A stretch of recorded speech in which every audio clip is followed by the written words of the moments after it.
Oh, Summer, your movies are terrible. How's it going, everybody? Welcome to the Daily Review, episode number 341. And the film I'm going to be reviewing for you guys today is Predators. Predators is directed by Nimrod Antal, who's the guy who brought you Armored and Vacancy, two movies you've probably forgotten by now, except for maybe Vacancy. That was okay up until the end. Predators stars Adrien Brody, Topher Grace, Danny Trejo, a whole cast of other badass people. Lawrence Fishburne pops up in this one, and a girl who is clearly supposed to be Michelle Rodriguez, but apparently got recast somehow. I don't know, that's just a joke. Predators is a very simple story. It's about a bunch of people who fall from the sky through one way or another. They land in this jungle, they don't know where they are, they realize they're in another planet that's apparently a game preserve, where there are these beast, alien-like things known as predators that basically are trying to hunt and kill these humans, and they're trying to fight for their own survival.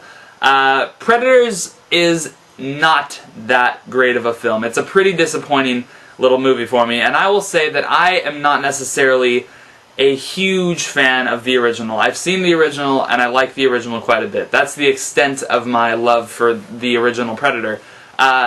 But I think the problem with Predators is that instead of going after what is truly good about the franchise, which is awesome killings and Arnold, I mean, but he's not in this one, so what are you going to do? But awesome killings and just the fear that something is watching you that you can't see, it relies too much on expository dialogue and descriptive scenes and things like this that really bog down the movie. I think the good stuff about Predators, Topher Grace gives by far the best performance in the whole movie. I was a little kind of wary that Topher Grace is in a Predator movie. He doesn't seem like the typical person to be cast, but he is by far the best actor in this film. Adrien Brody does a pretty decent job as well.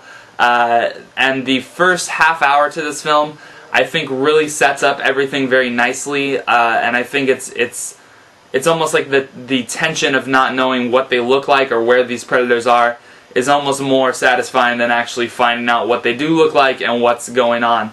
And in addition to this, there's a few kills that I would say are pretty cool.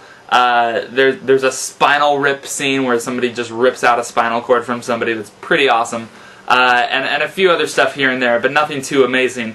My main problem, though, with Predators is that by about the half hour to the 45-minute mark, they start asking questions. The girl looks at the predator in a weird way, Lawrence Fishburne pops up, and they give all this backstory and expository dialogue on who these predators are, what they do, why they're here, and I don't care.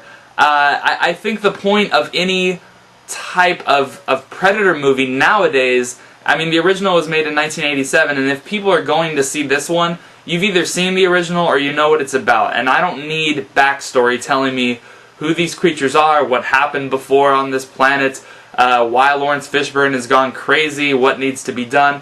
It's all very boring and bogs down the main reason why anybody wants to see this movie, which is to see some cool action sequences. And I will say that the cool action sequences are very few and far between, if any. There's a scene where there's this major explosion that takes place, and I was shocked by how fake the CGI fire looked. I was like, this is the best fire that you can come up with. It looked very fake. The action sequences that take place towards the very end between two predators fighting each other, all of the action is literally shot basically by how my camera is right now, from like here up. So you can literally see nothing that's going on. It just looks like two predators are pushing each other back and forth. It never looks exciting. I think the conclusion to this film is very clunky and very typical of the action genre. I think if you skipped out on seeing this Predators, you're really not going to miss too much about it. I went with somebody who is actually a big fan of the original, and they also didn't like it, so take it from both of us, I guess.